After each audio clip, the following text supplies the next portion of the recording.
edi fof mo haalde wondiraɓen fulɓe ɗumen hannde ko ñalawma gacce ganduɗa o hooreji leydi mbiteɗo Macky Sall suɓa e dow teddungal wi en faw ɗum Sénégal en gakkino nguru Sénégal en fijiri Sénégal saabu yimɓe majjani ko woni koye dow mum wona lawol wona ndimago wona haqqillantagal dama wax ci pël ni que bésu gàcce la ñuy dund ndax kenn réerewul mbir ni Macky Sall lu muy doxal nii il fait du Macky Sall maanaam ci li mu newoon la nekk ba tey le 15 février ba conseil constitutionnel waxee ne woon naa leen man wóoluwuma Macky Sall pour mu organiser élection yi bu ñu yeboo xalaat keneen ba mu génnee démb li mu wax ci mbirum dialogue bi jàpp naa ni Sénégal yépp am mbetteel ndax conseil constitutionnel daf ko tënk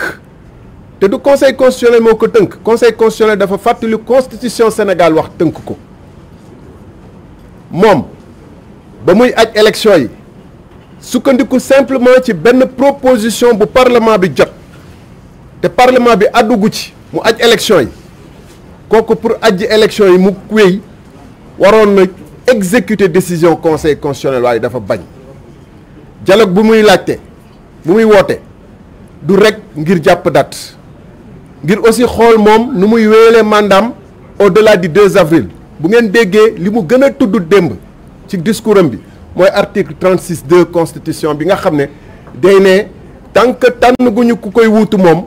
ba installé kooku moom dina wéyal kiiwam te nee na loolu waxtaan bi daf ci war a am solo mooy ñaari tomb yu mu teg ci waxtaan bi beneen bi mooy amnistie mooy lan mooy mbirum lépp lu fi xew ci réew mi te nga xam ne ay njombe yu dul jeex ñu wax ko pétrole bi gaz bi rapport Covid bi ñi fi dee ñoo ñëpp nañ ko naxasaay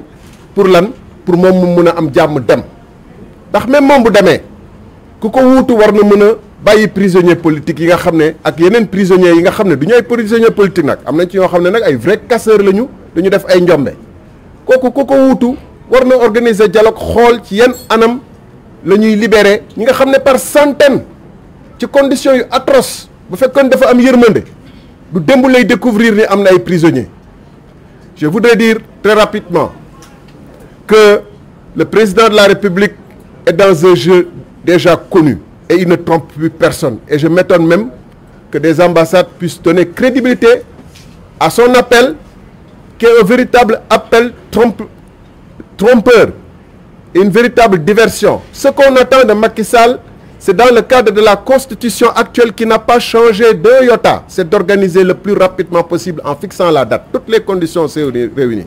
Fixer la date de l'élection présidentielle comme lui enjoint le Conseil constitutionnel le 15 février. Il s'y refuse et veut organiser au contraire un dialogue qui lui permettra de changer le processus. Non seulement changer le processus, mais en même temps de valider le fait que malgré qu'il ait donné l'impression de répéter qu'il quittera le 2 avril, il ne l'a pas dit de manière explicite. Il dit que le 2 avril, il y a l'article 36(2) de la Constitution sur lequel il faut qu'on discute lors de son fameux dialogue.